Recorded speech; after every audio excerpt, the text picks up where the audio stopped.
Opo, sir, kung babasahin po natin ang mga komento sa isang balita ngayon kung saan nandyan po pala ngayong araw ang Presidente Bongbong Marcos, mainit po ang ulo ng mga taga Davao. Bakit po, konsehal? Ano pong nangyari? Alam mo kasi, yung napanood natin yung interview niya, yung kanina may interview na lumabas sa kanya kanina na sinasabi niya na parang kanila daw yung project na yon. No, yung nga, doon na medyo sumama ang loob ng mga taga Davao because alam naman talaga ng mga taga Davao na ang pasimuno talaga ng project na yan ay no less than the former President Rodrigo Roa Duterte. Alam nyo, matagal na yan na dream ng ating dato, Tatay Digong, na magkaroon ng coastal road. During pa yan sa naging mayor pa yan siya. Nung coastal road ay gagawin niya para guminhawa naman ang trapiko sa Davao City. So, yung coastal road na yan, dire-diretso hanggang sa may Arcastillo. At nalaman natin sa mga plano before, supposedly connected yan sana sa Samal Bridge. Ang problema lang, hindi nila ma-connect. So, dadaan pa ng Castillo, doon aakyat.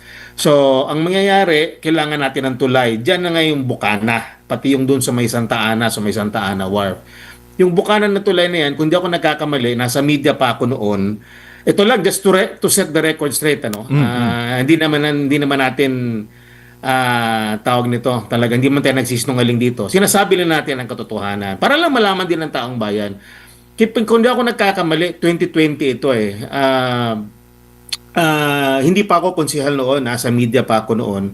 Napag-uusapan ito kasi ginagawa na yung coastal road at that time. So, ito na, kailangan ng parang i-connect yung coastal road doon sa Bukana area. So, if I'm not mistaken, mga around December yun or mga 2020 yun siya. Yung Chinese embassy, hindi ako Chinese embassy together with the DPWH, parang nagkaroon ng agreement, no? Parang binigyan ng grant, kung nagkakamali. Grant ito eh, hindi naman ito pautang. Parang pagkaalam ko correct me if I'm wrong, parang binigyan ng Chinese government, binigay yan ng Chinese government sa Davao City sa panahon ni Tatay Digong para gawin yung tulay na yan.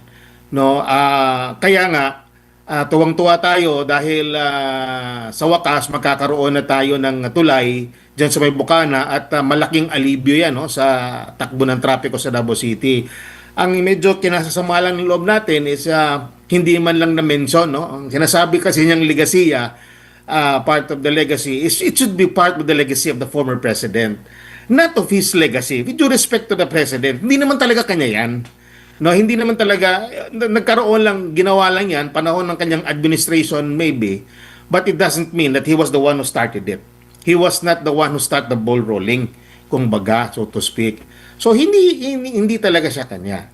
Well, siya ang presidente ngayon, pwede niyang sabihin na sila ang nag-implement o sa panahon nila ginawa yan, pero to be honest to the people, at sa alam naman siguro din niya yan, na talagang tulong niya ng China, government ng China sa Davao City, panahon ni Tatay Digong as president. Ang nakakapagtaka lang, MJ at Admar, wala akong nakita kanina, hinahanap ko ang mga kinatawan ng Chinese embassy kanina doon sa sinasabing inspeksyon. Kasi kung talagang binibigyan niya ng yung tawag nito weight, no, ang proyekto na yan, the proponents should be acknowledged, no. Kasali diyan ang government ng China, sila nagbigay niyan eh.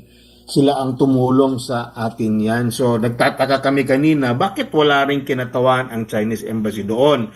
Parang bigay respeto lang sana, no, doon sa tumulong. Actually, sa pagkakaalam ko, talagang bigay yan ng Chinese government. Pera ng China yan. Sa pagkakaalam ko correct me if I'm wrong, no?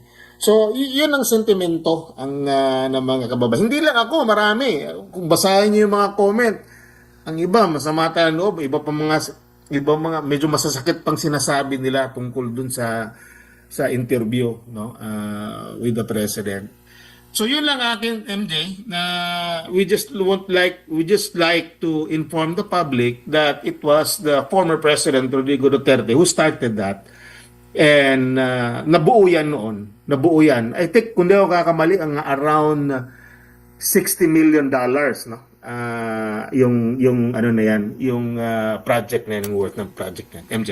Opo, 3.2 billion, sir, pesos ang Pesos. opo, budget. Pesos. Oo. At ginawa at no cost to the Philippine government, grant Exactly. or gift o regalo, no, ng Tama ka dyan. China. Tama yun. Regalo yun. Regalo. Opo, and not from a loan. So, walang repayment, wala ring interest, at hindi rin siya nakakadagdag sa national debt.